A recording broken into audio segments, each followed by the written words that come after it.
Prezados irmãos e amigos, no livro de Gênesis, no capítulo 2, a partir do versículo 18, a palavra de Deus relata a forma como a mulher foi criada. No momento em que ela foi apresentada a Adão, seu marido, ele profetizou da seguinte forma: esta é agora osso dos meus ossos e carne da minha carne.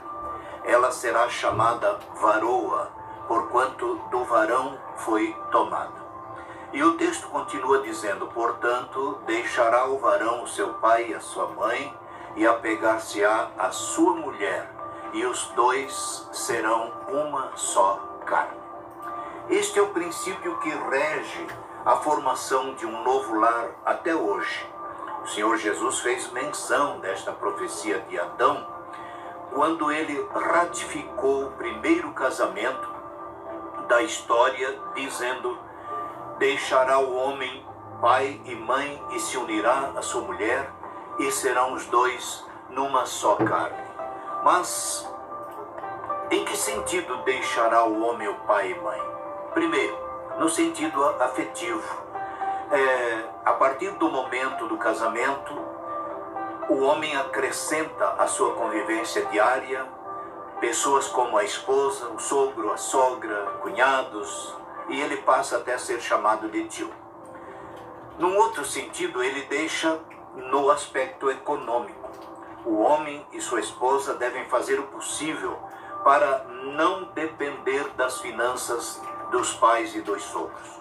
Deve também cortar o cordão umbilical, porque é recomendável que os recém-casados busquem a estabilidade financeira. Quando o jovem casal fica ainda dependente dos pais e sogros, significa que o cordão umbilical não foi cortado. Isso poderá trazer sérios problemas no relacionamento. Agora, o significado de deixar para unir. Jesus disse: deixará o homem pai e mãe, se unirá à sua mulher, e serão os dois numa só carne. Unir no hebraico significa cimentar, e no grego significa colar. O ato de união com o significado de cimentar e colar nos transmite a ideia de que casamento não pode ser desfeito. Por isso Jesus encerrou o texto lá do capítulo 19 do Evangelho de Mateus, dizendo: o que Deus ajuntou, não separe o homem pelo divórcio. O Senhor Jesus, ao abordar esse assunto, ele falou em uma só carne. Jesus quis dizer que onde quer que o esposo vá, sua esposa vai junto, no coração e na mente. E isso vice-versa, pois são os dois, Jesus disse, numa só carne. Agora, como casado, não sou mais eu só, mas sou eu e ela. Todo lar precisa ser governado. Ambos, marido e mulher, são responsáveis na condução do lar. Se a esposa tem o dever de servir como auxiliadora, como adjutora, como diz a Bíblia, ao lado de seu esposo, por sua vez o esposo tem a responsabilidade de prover o sustento do lar. Aí vem uma pergunta: o que a esposa espera do seu marido? Primeiro, ser tratada com dignidade, conforme diz a palavra de Deus, através do apóstolo Pedro na sua primeira carta, capítulo 3, versículo 7. O texto, na linguagem de hoje, diz assim: também você, marido, na vida em comum com a esposa, reconheça que a mulher é o sexo fraco e que por isso deve ser tratada com respeito. Como nós acabamos de observar nesse texto do apóstolo Pedro, a mulher é apresentada como sendo um vaso mais fraco que o homem. No entanto, não é assim. A mulher é fraca no sentido do trabalho pesado. Eu não consigo imaginar uma mulher trabalhando em uma betoneira, carregando sacos de cimento nos ombros, levantando pedras além da possibilidade da sua força e coisas desse tipo. Agora, deixa eu dizer que a mulher é forte em muitos pontos. Por exemplo, na geração de filhos, ela suporta as dores de parto.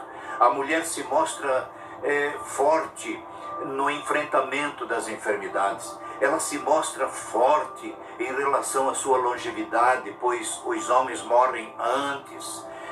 E por fim, a mulher é sensível à ação do Espírito Santo e tem mais facilidade de demonstrar a sua espiritualidade.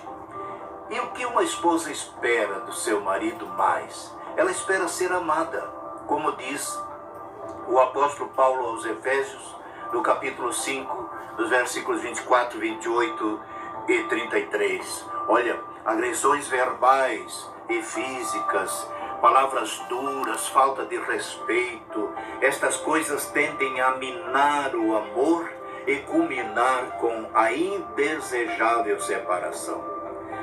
A esposa também espera de seu marido ser tratada com delicadeza.